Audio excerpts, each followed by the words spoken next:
My dear friends, welcome in vision chemistry classes. आज की class में हम लोग पढ़ रहे हैं मोनोहाइब्रिड क्रॉस के बारे में। Monohybrid cross, what is monohybrid cross या एक्सप्लेन मोनोहाइब्रिड क्रॉस। इसका दूसरा क्वेश्चन बन सकता है explain law of dominance using a monohybrid cross.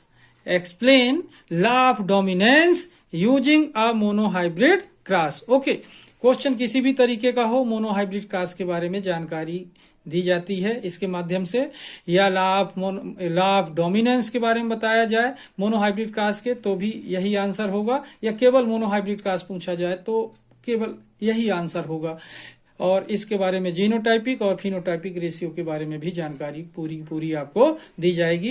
ये क्वेश्चन एग्जाम के लिए मोस्ट इंपॉर्टेंट है, जरूर सीख लीजिए। आपको अभी वक्त है, सीख कर जाइए, एग्जाम में काम आएगा। ओके, ध्यान रखेंगे। इसके पहले जिन लोग मेरे चैनल में नए हों तो चैनल को जरूर सब्सक्राइब कर लिया करिए। ओके, और देखते हैं मोनोहाइब्रिड क्रॉस का डिटेल। ओके, तो देखिए यहां पर क्वेश्चन क्या है, monohybrid cross and explanation of dominance law. Explanation of law of dominance. Okay, तो ये जो क्वेश्चन है मोनोहाइब्रिड क्रॉस की हेल्प से हम लॉ ऑफ डोमिनेंस को भी एक्सप्लेन करते हैं। ठीक है, तो यहां पर देखें होता क्या है मोनोहाइब्रिड क्रॉस में, crossing between single pair of contrasting character. Crossing between single pair of contrasting character is known as monohybrid cross. Crossing between single pair of contrasting character is known as monohybrid cross. For example देखें, hybridization between tall capital T and dwarf small t plant of P. Okay, ये example लेकर अपन इसे समझेंगे। ठीक है, for example hybridisation between टाल यानी capital T and dwarf small T plant of P, it's crossing given below. ये जो क्रॉस है नीचे दिया जाएगा, अभी बताएंगे इसके बारे में तो डिटेल इसका समझ आएगा। ओके, तो एक बार फिर से देखें मोनोहाइब्रिड क्रॉस क्या है। Crossing between single pair of contrasting character, crossing between single pair of contrasting character is known as monohybrid cross. Okay, for example hybridisation between tall capital T and dwarf small T plant of P. Okay, ये example है monohybrid cross का। ठीक है, यहाँ पर contrasting pair of character है, capital T मतलब tall plant का, और टाल कैरेक्टर हुआ, और ड्वार्फ स्मॉल टी यहाँ पर ड्वार्फ कैरेक्टर हुआ। ठीक है, अब यहाँ पर देखते हैं इसका जो क्रॉस है कैसा होगा। ओके, तो देखते हैं इस क्रॉस के बारे में, तो ये मोनोहाइब्रिड क्रॉस का डिटेल आपको क्लियर हो जाएगा।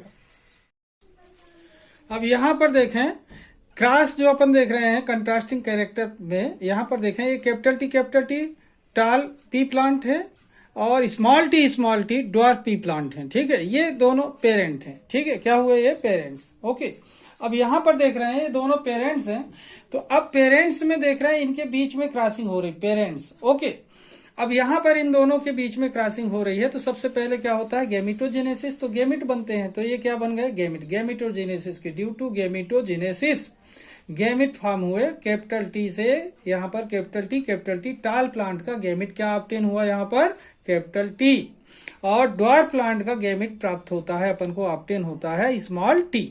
ठीक है, तो टाल प्लांट से कैपिटल टी और ड्वार्फ प्लांट से स्मॉल टी, ये गैमेट बन गया ड्यू टू गैमेटोजेनेसिस। अब गैमेटोजेनेसिस के बाद देखेंगे आप, तो ये क्रॉस जब हुआ इनके बीच में, तो यहां पर देखेंगे कैपिटल टी स्मॉल टी, ये सभी के सभी प्लांट जो हैं F1 जनरेशन में, फर्स्ट पीढ़ी में, प्रथम पीढ़ी में F1 जनरेशन में सभी के सभी प्लांट क्या हो रहे हैं, टाल हैं, पूरे के पूरे टाल हैं। मतलब कैरेक्टर क्या थे, दो कैरेक्टर थे। यहां पर देखें टाल का और दूसरा ड्वार्फ का, कितने कैरेक्टर हुए, लंबे पौधे और बौने पौधे, टाल प्लांट एंड ड्वार्फ प्लांट। लेकिन यहां पर जो F1 जनरेशन में क्रॉस के थ्रू जो जनरेशन ऑब्टेन हो रही है, तो कैसी ऑब्टेन हो रही है, पूरे के पूरे टाल प्लांट प्राप्त हो रहे हैं। यहाँ पर क्या पता चल रहा है कि केवल कैपिटल टी यानी टाल प्लांट के कैरेक्टर यहाँ पर अपीयर हो रहे हैं और ड्वार्फ प्लांट के कैरेक्टर अपीयर नहीं हो रहे हैं। कहने का मतलब क्या हुआ कि एक कैरेक्टर ड्वार्फ प्लांट वाला कैरेक्टर यहाँ पर डिसअपीयर हो गया है और टाल प्लांट का कैरेक्टर यहाँ पर अपीयर हो रहा है। कहने का मतलब क्या हुआ, एक ही कैरेक्टर यहाँ पर दिख रहा है और दूसरा कैरेक्टर नहीं दिखता, इसलिए इसे क्या बोलते हैं, डोमिनेंट कैरेक्टर, डोमिनेंस का ला बोलते हैं। किसका, डोमिनेंस का ला बोलते हैं। ये जो मेंडल का डोमिनेंस ला है वो यहाँ से क्लियर होता है कि जब दो कंट्रास्टिंग कैरेक्टर के बीच में क्रॉसिंग होती है तो कोई एक कैरेक्टर क्या होता है, डिसअपीयर हो जाता है और ओनली वन कैरेक्टर अपीयर होता है F1 जनरेशन में। ओके, अब यहां पर देख रहे हैं कि केवल F1 जनरेशन में एक ही कैरेक्टर दिखा और दूसरा कैरेक्टर छिप गया, तो इसे ही क्या बोलते हैं, डोमिनेंस का ला बोलते हैं। ठीक है, अब यहां पर देखें कि ये इसके बीच में जो हाइब्रिड प्लांट है और इनके बीच में सेल्फ पॉलिनेशन हो रहा है। ये जो हाइब्रिड प्लांट है ये आपस में सेल्फ पॉलिनेशन करते हैं, तो सेल्फ पॉलिनेशन हो रहा है इनके बीच में। और सेल्फ पॉलिनेशन जब होता है तो सबसे पहले गैमिट बनेंगे, तो due to gametogenesis gametes form होंगे। तो इसमें देखें कैपिटल टी और स्मॉल टी है, तो इसके दोनों गैमेट सेपरेट हो रहे हैं, तो कैपिटल टी और स्मॉल टी, इसमें कैपिटल टी और स्मॉल टी। अब यहां पर देखना इनके बीच में जब क्रॉस हुआ तो कैपिटल टी और ये कैपिटल टी यहां पर क्या बनाते हैं, टाल प्लांट बनाते हैं। क्या बनाएंगे, टाल प्लांट बनाते हैं।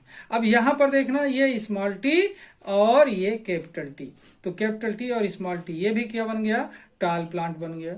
इसके बाद देखेंगे यहां पर ये स्मॉल टी और ये कैपिटल टी मिलकर क्या बनाते हैं, फिर से टाल प्लांट बनाते हैं। और यहाँ पर देखेंगे ये स्मॉल टी और ये स्मॉल टी मिलकर ड्वार्फ प्लांट बनाते हैं। तो इस तरीके से देखें ये F2 जनरेशन ऑब्टेन होती है। और ये F2 जनरेशन में क्या होता है कि टाल प्लांट, टाल प्लांट, टाल प्लांट और एक ही बार ड्वार्फ प्लांट है, मतलब 25%, 25%, 25% और 25%। तो 25%, 25% यहाँ पर 3 टाइम हुआ, तो कितने परसेंट हुए, यहाँ पर 75% ऑब्टेन हुए क्या, टाल प्लांट, और 25% क्या ऑब्टेन हुए, ड्वार्फ प्लांट। ओके, तो ये F2 जनरेशन में ऐसा हो रहा है, लेकिन F1 जनरेशन में पूरे के पूरे टाल प्लांट ऑब्टेन हुए थे और एक ही कैरेक्टर दिखाई दे रहा था टाल प्लांट का। ड्वार्फ प्लांट के कैरेक्टर क्या हो गए थे, डिसअपीयर हो गए थे, जो ये क्लियर करता है लॉ ऑफ डोमिनेंस, मेंडल का डोमिनेंस का लॉ क्लियर करता है। ठीक है, और जब इनमें क्रॉस सेल्फ पॉलिनेशन हुआ तो यहाँ पर 75% टाल प्लांट और 25% ड्वार्फ प्लांट F2 जनरेशन में ऑब्टेन होते हैं। ओके, अब इस तरीके से देखें, अगर रेशियो निकाला जाए तो 1 2 3, तो 3:1 का रेशियो ऑब्टेन होता है F2 जनरेशन में। ठीक है, तो अब देखते हैं इनके होमोजाइगस अब देखते हैं इनके बारे में, जीनोटाइप और फिनोटाइप के बारे में। ठीक है, अब देखिए इनका जीनोटाइपिक और फिनोटाइपिक रेशियो। तो देखिए यहाँ पर जो अपन को F2 जनरेशन में ऑब्टेन हुए थे प्लांट, उसमें देखें कैपिटल टी सिंगल टाइम प्राप्त हुआ था अपन को, कैपिटल टी जीनोटाइपिक रेशियो देख रहे हैं, कैपिटल टी केवल सिंगल टाइम ऑब्टेन हुआ था। कैपिटल टी और स्मॉल टी 2 टाइम ऑब्टेन हुआ था और स्मॉल टी सिंगल टाइम प्राप्त हुआ था। तो यहाँ पर देखें इसका जीनोटाइपिक रेशियो क्या हुआ, 1:2:1, 1:2:1। तो ये जीनोटाइपिक रेशियो क्या मिला अपन को, 1:2:1।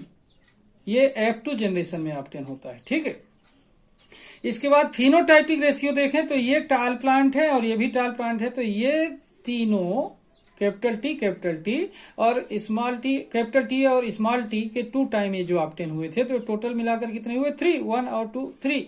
तो 3 टाल प्लांट थे। तो यहाँ पर ड्वार्फ प्लांट देखेंगे सिंगल टाइम, तो ड्वार्फ प्लांट सिंगल, तो ये जो फिनोटाइपिक रेशियो हुआ, टाल प्लांट 3 टाइम और dwarf plant 1 time F2 generation में, तो क्या हुआ, फिनोटाइपिक रेशियो ऑब्टेन हुआ अपन को 3:1 और जीनोटाइपिक रेशियो ऑब्टेन हुआ अपन को 1:2:1। ओके, तो इस तरीके से जीनोटाइपिक और फिनोटाइपिक रेशियो ऑब्टेन होते हैं। अब ओके, अब थोड़ा सा आगे और देखते हैं।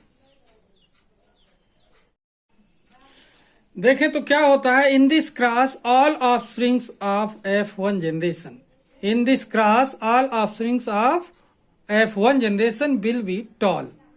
In F2 generation, tall, hybrid tall and dwarf plants are produced. ध्यान देंगे F1 जनरेशन में क्या होंगे, tall plant होंगे. In this class, all offsprings of F1 generation will be tall, and in F2 generation, tall plant, hybrid tall plant and dwarf plants are produced, whose genotypic ratio is 1:2:1 and phenotypic ratio is 3:1. ध्यान देंगे, ये ratio जरूर मालूम रखेंगे, याद रखेंगे, किसी भी तरीके से गड़बड़ नहीं होना चाहिए. ये आपको ऑब्जेक्टिव क्वेश्चन भी बन सकता है, वन वर्ड भी बन सकता है, genotypic ratio, phenotypic ratio. Okay, तो ये क्या क्लियर हो रहा है कि in this class all offsprings of F1 generation will be toll. In F2 generation, tall plant, hybrid tall plant and dwarf plants are produced, whose genotypic ratio is 1:2:1 and phenotypic ratio is 3:1. Okay, अब थोड़ा सा और आगे देखते हैं. अब यहां पर देखें, in the monohybrid class, all offsprings of F1 generation will be tall plant. That is, single character is appear. Which that clear the law of dominance. In the monohybrid class, all offsprings of F1 generation will be tall plant. That is, single character is appear, which that clear the law of dominance. Okay, तो ध्यान रखेंगे, law of dominance अगर आपको आता है तो यही बताना है. अगर आता है एग्जाम में आपको लॉ ऑफ डोमिनेंस, तो इसे क्लियर कर देंगे.